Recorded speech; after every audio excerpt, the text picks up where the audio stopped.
এগুলো হচ্ছে আমার 12 মাসি কদবেল।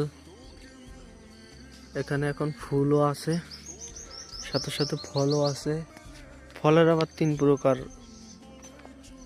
আছে। এটা একটা ছোট,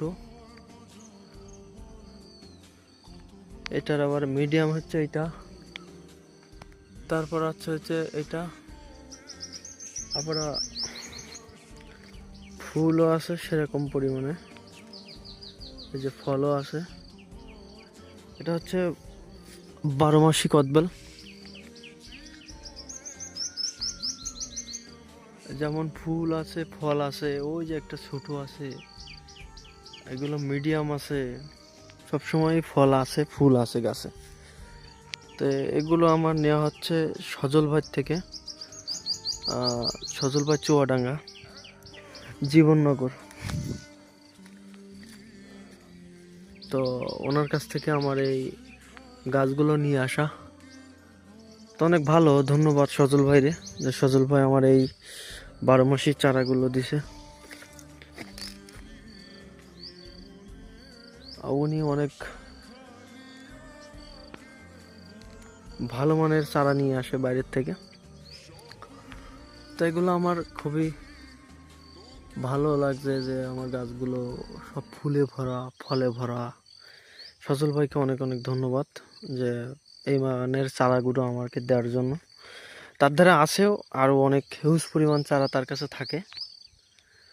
তো যাদের প্রয়োজন হবে সজল ভাই থেকে চারা নেবেন নিঃসন্দেহে। ওনার কাছে চিটারি বাটপারিগুলো পাবেন না, যেগুলো লিগাল সেগুলো লিগালি পাবেন। আর লিগাল না হলে উনি আপনারা দেবে না, উনি বলে দেবে যে এটা ডিস্টার্ব আছে, এটা আমি বিক্রি করব না। কারণ উনি আগে পরীক্ষিতভাবে করে চারাগুলো রোপণ করে, তারপরে যদি মান ভালো হয়, চারার ফলের মান ভালো হয়, তাহলে উনি বাইরে বিক্রি করে, না হলে না। উনি না হলে মানা করে দেয়, বা উনি চারাগুলো বিনষ্ট করে দেয় ওখান থেকেই, নার্সারি থেকেই। তো আশা করি সবাই ভালো থাকবেন, সজল ভাইয়ের জন্য দোয়া করবেন, সেজন্য আমাদের দেশের জন্য আরও ভালো ভালো হিউজ পরিমাণ চারা, আনকমন জাতের চারা উদ্ভাবন করতে পারে বা নিয়ে আসতে পারে, আমাদের জন্য ভালো ভালো ফসলের ইয়েগুলো যেন সে করতে পারে। আমরা যেন আরও ভালো ভালো ফল ফলাদি ফলাইতে পারি, তার কাছ থেকে যে চারাগুলো আমরা নিতে পারি, আমরা লাভবান হতে পারি। তো আপনারা এটা 12 মাসি কদবেল চাষযোগ্য একটা ফসল, তো আপনারা এটা লাগাইতে পারেন।